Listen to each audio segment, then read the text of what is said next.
অনেক ক্ষেত্রে এমনভাবে এই নিটের এক্সামকে পোর্টে করা হয় বা এমবিবিএসের কেরিয়ার পাথকে এমনভাবে গ্ল্যামারাইজ করা হয় যাতে তাদের লাভটা হয়, তাদের যাতে ব্যবসাটা ঠিকমতো ফুলে ফেঁপে উঠতে পারে। মানে স্টুডেন্টস, কালকেরই নিটের এক্সাম, আমার আন্তরিক শুভেচ্ছা। তোমরা তোমাদের সেরাটা দাও। দেখো, তোমরা অলরেডি জিতে গেছো, কিন্তু অলরেডি তোমরা জিতে গেছো, বিশেষ করে তারা যারা এই নিটের জন্য এতদিন ধরে প্রিপারেশান নিচ্ছিলে, সেটা কোনো কোচিং সেন্টারে ভর্তি হয়ে হোক বা নিজে নিজেই হোক।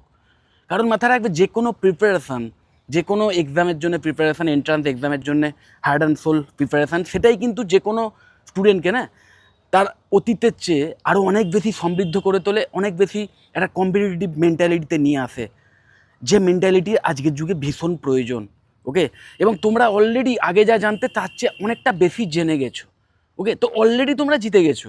এরপরে তোমরা কালকের একটা এক্সাম আছে, সেই এক্সামটা সিরিয়াসলি দাও। শেষ মুহূর্তে আমি বলবো, নতুন কিছু শিখতে যেও না, নতুন কিছু পড়তে যেও না, লাস্ট মিনিট সাজেশান অমুক তমুক বিভিন্ন জায়গার যা দেখবে সেখানেই ঝাঁপিয়ে পড়ে সেটা নিয়ে পড়াশুনো করা, এক্সট্রা কিছু সাবজেক্ট স্টার্ট করা, এই সমস্ত ব্যাপারে যেতে যেও না একদমই। যা শিখেছো, যা জানো, সেইগুলোকেই একবার করে রিভাইজ দিতে পারো। ওকে, এইটুকুই করো এবং কালকের একদম ঠান্ডা মাথায়, কোনো ভয় না রেখে। দেখো, ভয়, আমি যতই বলি যে ভয় করবে না বা নার্ভাস হবে না, আমি জানি হবেই, একটু হলেও হবেই, অনেকের আরও বেশি হয়, কিন্তু সেটা যেন কখনোই তোমাকে কন্ট্রোল না করে। তোমাকে কিন্তু এই নার্ভাসনেস বা ভয়কে কন্ট্রোল করতে হবে এবং এটা মাথায় রাখতে হবে, ওই যেটা বললাম যে অলরেডি তোমরা জিতে গেছো এবং ওই একটা এক্সাম কখনোই তোমার জীবনকে কিন্তু নির্ধারিত করতে পারে না। জীবন তো অনেক দূরের কথা, তোমার কেরিয়ারকেও কিন্তু নির্ধারণ করতে পারে না। কারণ হয়তো তুমি তোমার ড্রিম হয়তো যে নিটে একটা ভালো র্যাঙ্ক করে একটা টপ লেভেলের মেডিকেল কলেজে অ্যাডমিশন পাওয়া, সেটা ড্রিম হতেই পারে, কিন্তু সেটাই একমাত্র ওয়ে নয়। অনেকভাবেই হয়তো তোমাদের সামনে এমনভাবে প্রোটেক্ট করা হয়েছে যে বায়োলজি স্টুডেন্ট বা বায়োলজি নিয়ে ইন ফিউচারে যদি ভালো কেরিয়ার করতে চাও, তাহলে একমাত্র best of the best way হচ্ছে এই নিটের মাধ্যমে এমবিবিএস করা। এটা একদমই নয়। মাথায় রাখবে, বেশ কিছু ভালো ভালো অল্টারনেটিভ কেরিয়ার অপশানস আছে, যার মাধ্যম দিয়েও যদি তোমরা ইন ফিউচারে যাও, এবং যেটাও কিনা ভীষণভাবে জব ওরিয়েন্টেড তো বটেই, প্লাস কোনো অংশেই এমবিবিএস করার পরে ডাক্তারবাবু হওয়ার চেয়ে কোনো অংশেই সেই প্রফেশনও কম গ্ল্যামারাস নয় বা কম গুরুত্বপূর্ণ নয়। বেশ কিছু কেরিয়ার অপশানস আছে, BSc in biotechnology, BTech in biotechnology, then BSc in microbiology, BSc in biochemistry, BTech in biomedical engineering. এই টাইপের যে কোর্সেসগুলো আছে না, এগুলো প্রত্যেকটাই ভীষণ পোটেন্সিয়াল তো আছেই, প্রচুর চাকরির সুযোগ ইন ফিউচারে থাকবে। এবং আরও হায়ার স্টাডিজ করে, দেখো তোমাদের মধ্যে অনেকেই হয়তো বলবে যে স্যার এইগুলো করার পর তো আবার হায়ার স্টাডিজ করে তারপরে ভালো কেরিয়ার করা যায়, বা যদি রিসার্চ ফিল্ডে যেতে হয় সেক্ষেত্রেও পিএইচডি করতে হবে। তো এই জিনিসটাও তোমরা মাথায় রাখো যে তোমরা যেই এমবিবিএসের কেরিয়ার পাথ চুজ করতে চলেছো, সেইখানেও কিন্তু আলটিমেটলি সত্যিকারের যদি সাকসেস চাও, এমবিবিএস করার পর থেমে থাকলে তো হবেই না। নিশ্চয়ই তোমরা জানো আলটিমেটলি তোমাদের এই নিয়ে পোস্ট গ্র্যাজুয়েশন করতেই হবে। ওকে, মাস্টার ডিগ্রি, দেন ডক্টরেট, এইগুলো করলে তবেই একটা সেই জায়গায় যাবে, এবং সেই পাথ ধরেও যদি তুমি ইন ফিউচারে টপ লেভেলের কেরিয়ার করতে চাও, সেক্ষেত্রেও মিনিমাম 15 থেকে 16 বছর সময় লাগে। ওকে, আমি হয়তো একটু কমিয়ে বললাম, আরও বেশিও লাগতে পারে। ওকে, মানে এমবিবিএসের অ্যাডমিশান নেওয়ার দিন থেকে শুরু করে একদম যদি তোমার সেই টপ লেভেলের কেরিয়ার অ্যাচিভ করা অবধি বলি, তাহলে মিনিমাম 15 থেকে 16 বছর সময় লাগে। কিন্তু এই বিএসসি বায়োটেকনোলজি, দেন এমএসসি বায়োটেকনোলজি বা বিটেক, যাই হোক, তারপরে এমটেক, এই সমস্ত করে, বা এমএসসি, দেন পিএইচডি, এইগুলো করে যদি তুমি ইন ফিউচারে এই রিসার্চ সায়েন্টিস্ট ফিল্ডে যেতে চাও, তাহলেও কিন্তু তোমাদের মিনিমাম ওই 4+2, তারপরে ধরো আরও পিএইচডির ক্ষেত্রে আরও 4 বছর ধরে নিলাম, তো সব মিলিয়ে প্রায় 10-11 বছর সময় লেগে যায়। আমি একটু বাড়িয়েই ধরলাম। তো মোরাললেস দুটি কেরিয়ারের ক্ষেত্রেই কিন্তু তুমি যদি শীর্ষ স্থান অ্যাচিভ করতে চাও, সেক্ষেত্রে সময় কাইন্ড অফ বরং এটাতে অনেক কম লাগবে। আর মাথায় রাখবে, বায়োলজি সেন্ট্রিক যে সমস্ত টেকনিক্যাল ফিল্ডগুলো আছে বা আসছে, সেই সমস্ত জায়গায় যেমন প্রচুর রিসার্চ ওয়ার্কের প্রয়োজন, তেমন সেই সমস্ত জায়গায় দক্ষ ইঞ্জিনিয়ারদেরও হিউজ প্রয়োজন। তো অবশ্যই ওই শুধু একটা এক্সামে ভালো করতে পারলাম না, তার ফলে আমার কেরিয়ার শেষ হয়ে গেল, এই রকম ভুল ভ্রান্ত ধারণায় থেকো না। আমি জানি অনেক ক্ষেত্রে তোমরা বোঝো, কিন্তু এমনভাবে এনভায়রনমেন্ট ক্রিয়েট করা হয় না, বিশেষ করে আমি দেখেছি বিভিন্ন